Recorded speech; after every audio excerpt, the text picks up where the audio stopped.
अस्सलाम वालेकुम दोस्तों, मेरा नाम है उमर और आप लोग देख रहे हैं for you TV. World war एक से पहले फलस्तीन में कोई भी लड़ाई या झगड़ा नहीं हुआ करता था। इस मुल्क में जहां मुस्लिम कम्युनिटी के ज्यादा होने के बावजूद क्रिश्चियन और ज्यूज भी खुशी खुशी रहते थे। उस वक्त ये पूरा एरिया ओटोमन एम्पायर के कब्जे में था, जिसको सल्तनत उस्मानिया भी कहा जाता है। वहाँ के कुछ लीडर थे जो कि ओटोमन एम्पायर के रूल से बहुत तंग थे। वो खुद को यहाँ से आजाद कराना चाहते थे और अपने इस मकसद को पूरा करने के लिए वो ओटोमन एम्पायर के दुश्मन ब्रिटिश से चोरी छुपे जा मिले। लेकिन ब्रिटिश ने एक वादा किया। वो वादा ये था कि अगर वो जंग में ओटोमन एम्पायर के खिलाफ उनकी मदद करेंगे तो बदले में उनको एक आजाद मुल्क दिया जाएगा। यही वादा ब्रिटिश ने ज्यूस से भी किया था। ज्यूस शुरू से एक ऐसी कौम रही जिनका दुनिया में कोई पक्का ठिकाना नहीं रहा, मतलब उनका अपना कोई मुल्क था ही नहीं। वो जहाँ पर भी रहते थे वहाँ पर एक अनजान इंसान की तरह रहते थे। यूरोप में मौजूद ज्यूसेस पहले से ही बहुत प्रॉब्लम्स का सामना कर रहे थे। उनको नफरत की निगाहों से देखा जाता था, यहाँ तक कि किसी छोटी और बड़ी बात पर कत्ल भी कर दिया जाता था। दोस्तों ऐसा क्यों? वो इसलिए क्योंकि इसके पीछे रिलीजियन कॉन्फ्लिक्ट है। दोस्तों सदियों से क्रिश्चियन यही मानते थे कि वो ज्यूस ही है जिनकी वजह से जीसस क्राइस्ट की मौत हुई थी। बस इसी मेन मसले की वजह से यूरोप में रहने वाले क्रिश्चियन ज्यूस को एक मिनट भी बर्दाश्त नहीं करते थे। दोस्तों दुनिया भर में फैला ज्यूस कम्युनिटी का नेटवर्क जैसे आज स्ट्रॉन्ग है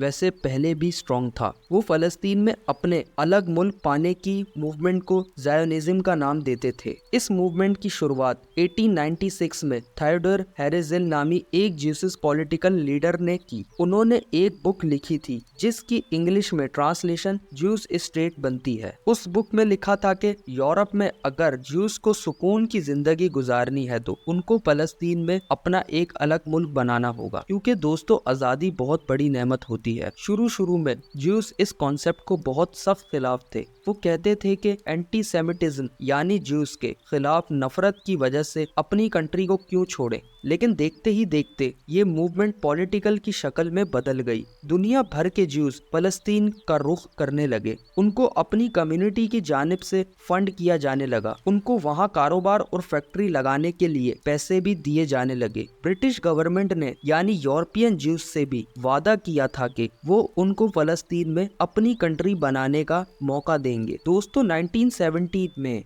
वर्ल्ड वॉर एक चल रही थी जिसमें ओटोमन एम्पायर को पूरी तरह शिकस्त हो रही थी। 2 नवंबर 1917 को ब्रिटिश के फॉरेन सेक्रेटरीट ने एक British Jesus community head liner Walter child के नाम एक लेटर लिखा। इस लेटर में लिखा गया था कि ब्रिटिश गवर्नमेंट ने फैसला किया है कि ज्यूस फलस्तीन में आकर अपनी एक अलग कंट्री बना ले। वॉल्टर चाइल्ड को ये यकीन दिलाया गया कि इस काम के लिए ब्रिटिश गवर्नमेंट उनको फुल सपोर्ट करेगी और साथ ये भी लिखा गया कि इससे यहाँ रहने वाले मुसलमानों को कोई नुकसान नहीं पहुँचेगा। बल्फूर के लेटर लिखने के एक मंथ बाद ब्रिटिश सोल्जर आए और उन्होंने फलस्तीन पर कब्जा करके ओटोमन एम्पायर का 400 साला राज खत्म कर दिया। पर दोस्तों सवाल ये भी है कि ब्रिटिश गवर्नमेंट ज्यूस को अपनी अलग कंट्री देकर बदले में क्या पाना चाहती थी। दोस्तों ब्रिटिश को सिर्फ एक ही चीज चाहिए थी, वो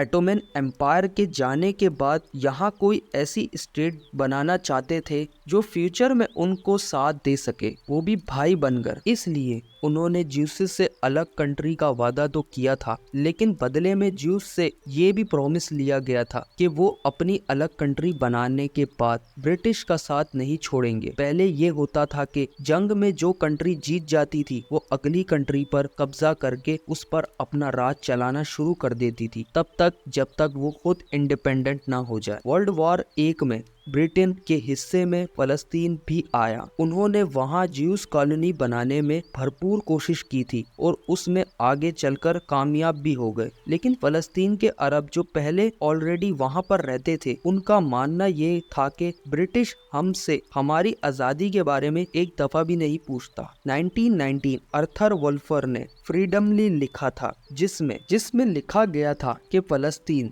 में पहले से रहने वाले अरब से उनकी मर्जी के बारे में पूछने की कोई ज़रूरत नहीं है। फलस्तीन अरब की नज़र में ब्रिटेन का में पहले से रहने वाले अरब से उनकी मर्जी के बारे में पूछने की कोई ज़रूरत नहीं है। फलस्तीन अरब की नज़र में ब्रिटेन का ज्यूस के लिए बनाया गया कानून बहुत नरम था। फलस्तीन में दुनिया भर से ज्यूस के आने का सिलसिला शुरू हो गया। उन्होंने वहां अपने स्कूल्स बनाए, फैक्ट्रीज खोली और ब्रिटिशर की मर्जी से अपनी एक छोटी आर्मी भी बना दी, जिसको हगाना भी कहा जाता है। फलस्तीन के अरब के पास ये सोचने के अलावा और कुछ ऑप्शन था ही नहीं कि ब्रिटिश हमारी आज़ादी पर तो कोई काम नहीं कर रही, बल्कि हमारी ही ज़मीन दूसरों को दे रही है। कुछ सालों तक वो बर्दाश्त करते रहे, लेकिन 1939 में वहाँ के अरब्स ने आवाज़ उठाना शुरू कर दी। लेकिन ब्रिटिशर के सामने आवाज़ उठाने का मतलब